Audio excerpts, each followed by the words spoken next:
नमस्कार। आज हूँ नवेम्बर 18 तारिख मंगलवार दिन आपण मानक नहीं आसी आज दिनर केतोटी गुरुत्वपूर्ण खबर से वीडियो को शेष पर्यंत देखंतु। ता सहित आम चैनल को जदि नुआ आसी चैनल को सब्सक्राइब करी पाखरे आसुवा बेल आइकन को क्लिक करी रखंतु। चलंतु आज दिनर गुरुत्वपूर्ण खबर उपरे नजर पकईबा। प्रथम खबर, मात्र 24 घंटा मध्य चाषी को मिलिबो किस्ती टंका। केंद्र सरकार 2000 टंका किस्ती जारी करिवे। एही किस्ती गुडिक प्राय 11 कोटी चाषी को लाभ देवार आशा करा जाउची। मोदी सरकार डीबीटी माध्यम एक कार्यक्रम माध्यम चाषी मानकु प्रधानमंत्री किसान सम्मान निधि योजना 21तम किस्ती प्रदान करिवे। चाषी माने खूब उत्साहर सहित अपेक्षा करिसंती जे सेमानकर इंस्टॉलमेंट शीघ्र प्रकाशित हेबो। सरकारी संस्थापन तारीख मध्य घोषणा करा जायछि। चाषी माने सहजरे सेमानकर किस्ती परिमाण जांच करि पारिबे। परवर्ती खबर, वर्षारे भिजिबो ओडिशा। नवेम्बर 21 रु 24 मध्य लघुचाप। आसंता सप्ताह नवेम्बर 21 रु 24 मध्य लघुचाप।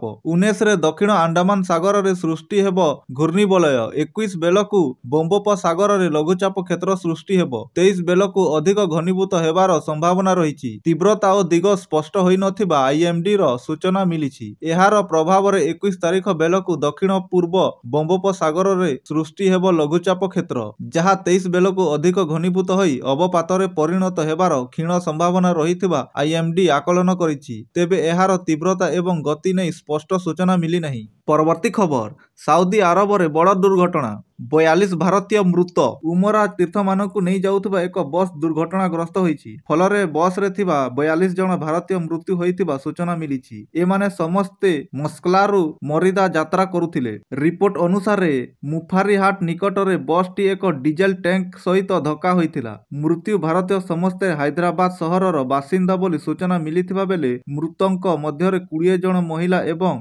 11 जन शिशु थिले। रिपोर्ट अनुसार केवल बस ड्राइवर दुर्घटनारू बंची जाइछंती। मदीनारू प्राय 160 किलोमीटर दूर रे मुहरास निकट रे घटिथिला। परवर्ती खबर, बांग्लादेश रे हाई अलर्ट। हासिनक विरोध रे आसीबो राय। बांग्लादेश रे उत्तेजना जोगु हाई अलर्ट जारी करा जायछि। इंटरनेशनल क्राइम ट्रिब्यूनल राय पूर्वरु पूरा देश रे हाई अलर्ट जारी करिथिबा सूचना मिलिछि। बांग्लादेश रो पूर्वतन तथा बहिष्कृत प्रधानमंत्री शेख हासिनाक विरोध रे आज राय आसीबाकू जाउछि। एहा पूर्वरु देश रे उत्तेजना परिस्थिति सृष्टि हेबा सह विभिन्न स्थान रे विस्फोरण मध्य होईछि। शेख हसीनाक दल आवामी लीग पक्षरु देश रे बंद डाकरा दिया जायछि। फलरे देशर हिंसा परिस्थिति सृष्टि होईछि। हिंसा भियाइले तुरंत गुली करिबाकू पुलिस सरकारक पक्षरु निर्देश दिया जायछि। परवर्ती खबर, राजधानी रे गत 25 वर्ष थंडा रेकर्ड भांगिला। जाड़े थरुछि सारा राज्य। ओडिशार अधिकांश स्थान रे प्रबल थंडा अनुभूत हेउछि। राजधानी भुवनेश्वर रे गत 24 वर्षर थंडा रेकर्ड भांगिछि। गत राति रे राजधानी रे सर्वनिम्न तापमात्रा 42.9 डिग्री थिबा रेकर्ड करा जायथिबा बेले उदयगिरी रे सर्वनिम्न 5.4 डिग्री थिला। गत 4 दिन भोर 5:30 रो तथ्यकू अनुध्यान कले सर्वनिम्न तापमात्रा 1.2 डिग्री ह्रास पाई। नवेम्बर 14 संध्या